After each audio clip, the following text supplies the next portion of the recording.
श्रीमद् भगवत गीता यथारूप अध्याय 13 प्रकृति पुरुष तथा चेतना। श्लोक 13.14 सर्वता पाणिपादं तत्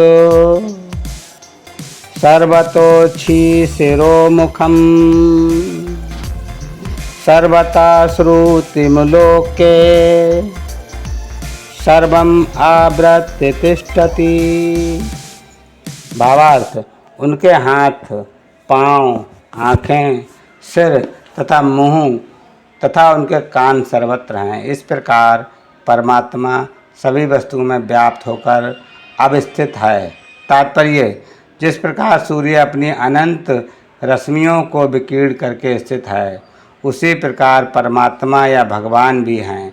वे अपने सर्वव्यापी रूप में स्थित रहते हैं और उनमें आदि शिक्षक ब्रह्मा से लेकर छोटी सी चींटी तक के सारे जीव स्थित हैं।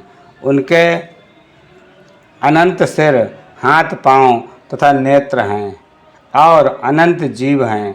ये सभी परमात्मा में ही स्थित हैं। अतएव परमात्मा सर्वव्यापक हैं, लेकिन आत्मा ये नहीं कह सकता कि उनके हाथ, पांव तथा नेत्र चारों दिशाओं में हैं। ये संभव नहीं है। यदि वह अज्ञान के कारण ये सोचता है कि उसे इसका ज्ञान नहीं है कि उसके हाथ तथा पैर चतुर्दिक प्रसरित हैं, किंतु समुचित ज्ञान होने पर वह ऐसी स्थिति में आ जाएगा, तो उसका ऐसा सोचना उल्टा है। इसका अर्थ यही होता है कि प्रकृति द्वारा बद्ध होने के कारण आत्मा परम नहीं है। परमात्मा आत्मा से भिन्न है। परमात्मा अपना हाथ असीम दूरी तक फैला सकता है, किंतु आत्मा ऐसा नहीं कर सकता।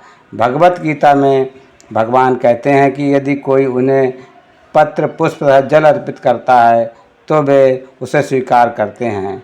यदि भगवान दूर होते हैं तो फिर इन वस्तुओं को वे कैसे स्वीकार कर पाते। यही भगवान की सर्वशक्ति मत्ता है। यद्यपि वे पृथ्वी से बहुत दूर अपने धाम में स्थित हैं, तो भी वे किसी के द्वारा अर्पित कोई भी वस्तु अपना हाथ फैलाकर ग्रहण कर सकते हैं। यही उनकी शक्तिमत्ता है। ब्रह्मा संहिता में 5.37 कहा गया है, गोलक एवं निवसत्य खिलात्म भूता। यद्यपि वे अपने दिव्यलोक में लीलारत रहते हैं, फिर भी वे सर्वव्यापी हैं। आत्मा ऐसा घोषित नहीं कर सकता कि वह सर्वव्यापक है। अतएव इस श्लोक में आत्मा जीव नहीं अपितु परमात्मा या भगवान का वर्णन हुआ है। हरे कृष्णा।